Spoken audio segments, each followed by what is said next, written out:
நேயர்களுக்கு வணக்கம். மீண்டும் ஒரு காணொலியில் உங்களை சந்திக்கிறேன். இன்றைக்கு நாங்கள் பேச போகிற விஷயம் வந்து இந்த இலங்கையின் பாராளுமன்ற 2024 பாராளுமன்ற தேர்தல் இன்னும் இரு தினங்களில் நடைபெற போகின்றது.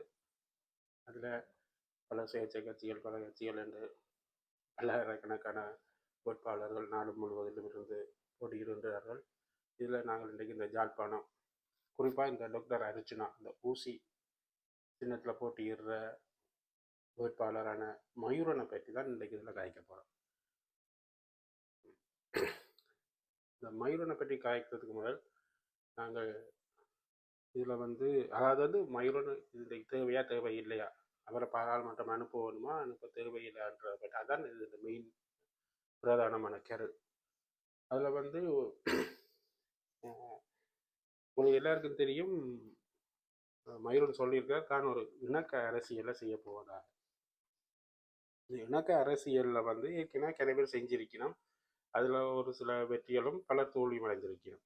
இதில் உங்களுக்கு இந்த மயூரன் பற்றின சில விஷயங்களை காய்ப்போம் இன்றைக்கு. இந்த மயூரனை பற்றி ஏற்கனவே அவர் செஞ்ச துரோகம், அர்ச்சுனாவுக்கு செஞ்ச துரோகம், அதை பற்றி ஏற்கனவே ஒரு காணொலி போட்டிருக்கிறேன்.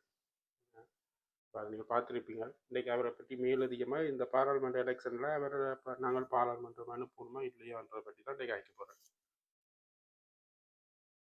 இதில் இன்றைக்கு உங்களுக்கு தெரியும், இந்த மணிவண்ணன், அதாவது இன்றைக்கு மான் கட்சியில் போட்டியிடுற மணிவண்ணனை தெரியும் உங்களுக்கு.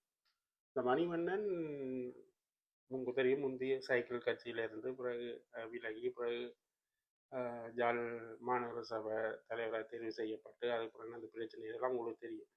உண்மையிலே மணிவண்ணன்றவர் ஒரு நல்ல ஒரு மனிதர் தான். அவரும் ஒரு ஆளுமை மிக்கவர் தான். அவருக்கும் தேசியம் அப்படி இப்படின்னு சொல்லி பல கடமைகள், பல ஈடுபாடுகள் எல்லாம் அவருக்கும் இருந்தது. அவர் இந்த ஜாழ் மாநகர சபையில் இருக்கைக்க உங்களுக்கு தெரியும், அவர் அந்த ஜாழ் மாநகர சபை உறுப்பினர்களுக்கு அந்த சீருடை வழங்கின ஒரு சர்ச்சை, அதில் பிறகு விசாரணைக்கு அழைக்கப்பட்டு பிறகு அந்த சீருடைகள் எல்லாம் எடுக்கப்பட்டு அப்படி இப்படின்னு பல பிரச்சனைகள் நடந்தது. இதெல்லாம் அவருடைய தேசியம் நல்லா தான் இருந்தது, அவருடைய செயற்பாடுகளும். ஆனால் பிறகு காலம் போக போக போக போக இன்றைக்கு மணிவண்ணன் அவர் மான் கட்சியில் இன்றைக்கு போட்டியிடுகின்றார்.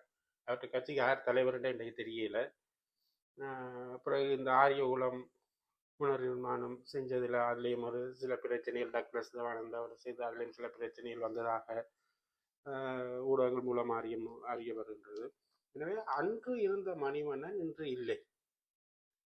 அதாவது மணிவண்ணனும் கிட்டத்தட்ட அந்த அரசியலுக்கு வரும்போது நல்ல ஒரு மனிதராக வந்தார், நல்ல ஒரு ஆளுமை மிக்கவராக வந்தார், நல்ல ஒரு படித்த கல்விமானாக வந்தார்.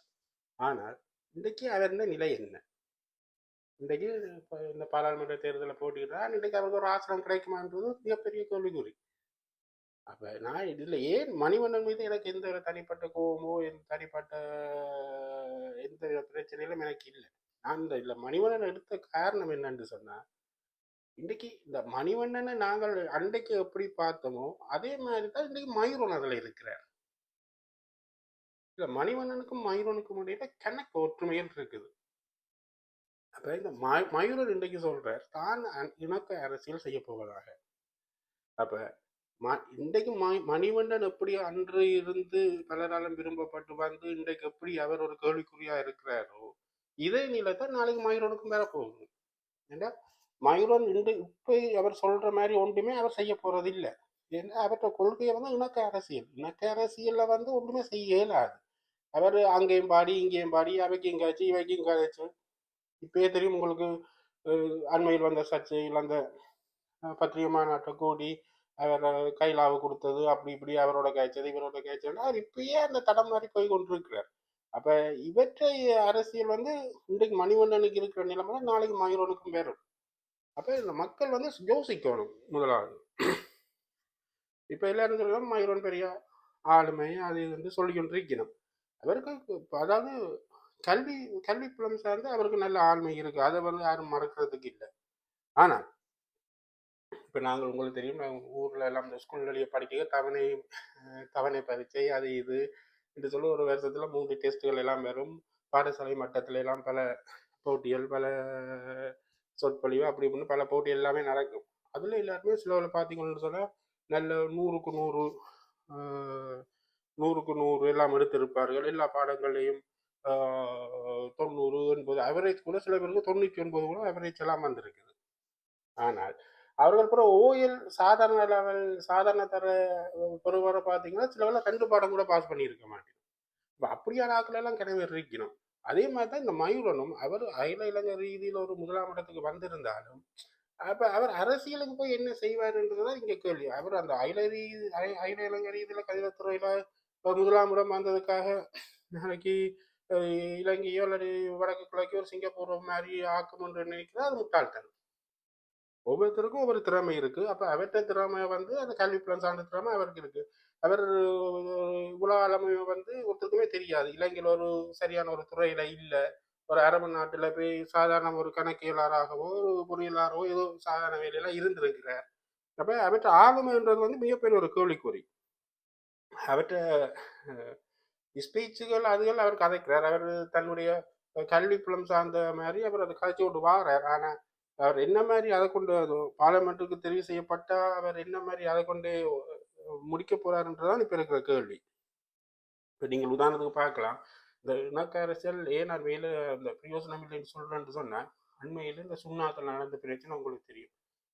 இலங்கை காவல்துறையினருக்கும் அங்கு இந்த பொதுமக்களுக்கும் ஒரு விபத்து சம்பந்தமான ஏற்பட்ட பிரச்சனை. அதுல இந்த மணிவண்ணன் இருந்தார், கஜேந்திரகுமார் இருந்தார், செல்வரசா கஜேந்திரன் இருந்தார். அப்ப இவர்கள் எல்லாரும் வந்து ஒவ்வொரு இடங்களும் ஒவ்வொரு பேட்டியில கொடுத்து கொண்டு இது செஞ்சோம் இருக்கணுமே வழியே சரியான ஒரு ஒரு காரணத்துல அதை செஞ்ச மாதிரி தெரியல. இப்ப நீங்க இப்ப அதே இடத்துல நீங்கள் அர்ச்சனா வச்சு வச்சுப்பாருங்க. அப்ப அந்த இடத்துல ஒரு அர்ச்சனா நின்று இருந்தா அந்த அந்த அந்த அந்த களம் வந்து எப்படி இருந்திருக்கும். இப்ப நாளைக்கு மயூரன் அந்த இடத்துல நின்றா கூட இதே மாதிரி தான் இருந்திருக்கும். ஒரு மணிவண்ண மாதிரி ஒரு ஓரமா இருந்து ஒரு பேட்டியை கொடுக்கறது ஒரு இணக்கமா தான் போய் கொண்டிருப்பினோம். அப்ப அதுல வந்து மக்களுக்கு அந்த சரியான தீர்வு வந்து அதுல வராது. அப்ப அதுதான் இங்க இருக்கிற இந்த இணக்க அரசியல்ன்றதுல அதுதான் இருக்கிற பிரச்சனை. அடுத்தா வந்து அந்த இதுல வந்து என்ன முக்கியமான பிரச்சனைன்னு சொன்னா இந்த மயூரன் வந்து அந்த பத்திரிகையாளர் மாநாடு கூட்டினதே முதல் பிள்ளை. ஆனா அந்த பத்திரிகை மாநாட்டை கூட்டிட்டு அவர் அந்த சொன்ன விஷயங்கள் இருக்குதோ அதாவது முற்று முழுதான் அந்த அர்ஜுனாக்கு எதிராக அர்ஜுனா யார் யார் நல்லவர் இல்லை என்று சொன்னாரோ அவர் துரோகில வசனத்தை அவர் பாவித்திருந்தார். ஆனால் அந்த துரோகில வசனத்துக்கு வர வேண்டாம். அவர் ஆற மக்கள் புறக்கணிக்க சொல்லி சொன்னாரோ அவ்வளவு பேரையுமே வந்து மயூரன் வந்து அதுல தூக்கி பிடிச்சு காய்க்கிறார். அவ துரோகிகள் இல்லை இந்த மாதிரி அவ நல்லவன்ற மாதிரி அர்ச்சுனா தவறான கண்ணோட்டத்துல அவ பாக்குறாருன்ற மாதிரி காய்ச்சார். இது மிகப்பெரிய தவறு. அதே கட்சியில இருந்து கொண்டு அந்த கட்சியின் தலைவரால ஓரங்கட்டப்பட்ட அனைவரையும் இவர் அவர்களுக்கு இந்த கேரக்டர் சர்டிபிகேட் கொடுக்கறதுன்றது மிக பாரதூரமான விஷயம். இதுல இருந்து அந்த மயூரன் ஆளுமை எவ்வளவுக்கு அந்த பின்னுக்கு நிக்குது, அவர் இந்த இணக்க அரசியலோட போய் என்னத்தை செய்ய போறாருன்றது வந்து அவர் நிச்சயமாக எதிர்காலத்துல ஒரு வல்லவட்டியா மாறுறதுக்கு 100% சந்தர்ப்பம் இருக்குது. இன்னும் ஒரு விஷயம் உங்களுக்கு தெரியும், இந்த மயூரன்லையும் சந்தேகம் பெறுதுன்னு சொன்னா இந்த அர்ச்சனா ஏற்கனவே சொல்லியிருக்கிறார் மயூரனை வர சொல்லி எல்லாம் கேட்டு ஓமுண்டு போட்டு கடைசியில இந்த கட்சியில் தொடங்குறதுக்கு முதல் மயூரன் தான் வரமாட்டோம்னு சொன்னதும் பிறகு அந்த அர்ச்சனா ஜெயிலிருந்து வந்த ஆண்டு ஏதோ உடனே தான் வாரன்னு சொன்னதும் அதுல சரியான ஒரு சர்ச்சை ஒன்று இருக்குது. வேற முதல் வரமாட்டேன்னு சொல்லி போட்டு அப்புறம் திடீர்னு வாரன்னு சொன்னது நிச்சயமா இதுக்கு பின்னுக்கே ஏதோ ஒரு சக்தி ஒன்று இருக்குது மயூரனை வச்சு இயக்குறதுக்கு. இவர் திடீரென்று அரசியலுக்கு வாரன்னு சொன்னதுல ஏதோ ஒரு பின்புலம் இருக்குன்னு தான் என்னுடைய கருத்து. இதுல என்ன சொல்றேன்னு சொன்னா இந்த அண்ணாமலை படத்துல ராதா ரவி சொல்ற மாதிரி தான் கூட்டி கழிச்சு பாருங்க எல்லாம் சரியா வரும்ன்ற மாதிரி தான் இந்த மயூரோட பிரச்சனை இதுல போய் கொண்டு இருக்குது. அப்ப இதுல வந்து முக்கியமான விஷயம் என்னன்னு சொன்னா மயூரன் என்றவர் வந்து திட்டமிட்டு அரசியலுக்கு வந்தவர். அர்ஜுனா என்பவர் வந்து அரசியலுக்குள் தள்ளப்பட்டார். சில பேருக்கு எப்படியும் அர்ஜுனா சாவிச்சில இருக்க தான் அரசியலுக்கு வர மாட்டேன் கொள்ள மாட்டேன்னு சொன்னார். இப்ப என்ன அரசியலுக்கு வந்திருக்கிறான்னு சொல்லி. ஆனா அர்ஜுனா வந்து அரசியலுக்கு வந்தது காலம் அவருக்கு தள்ளப்பட்டிருக்கிறார் அரசியலுக்கு.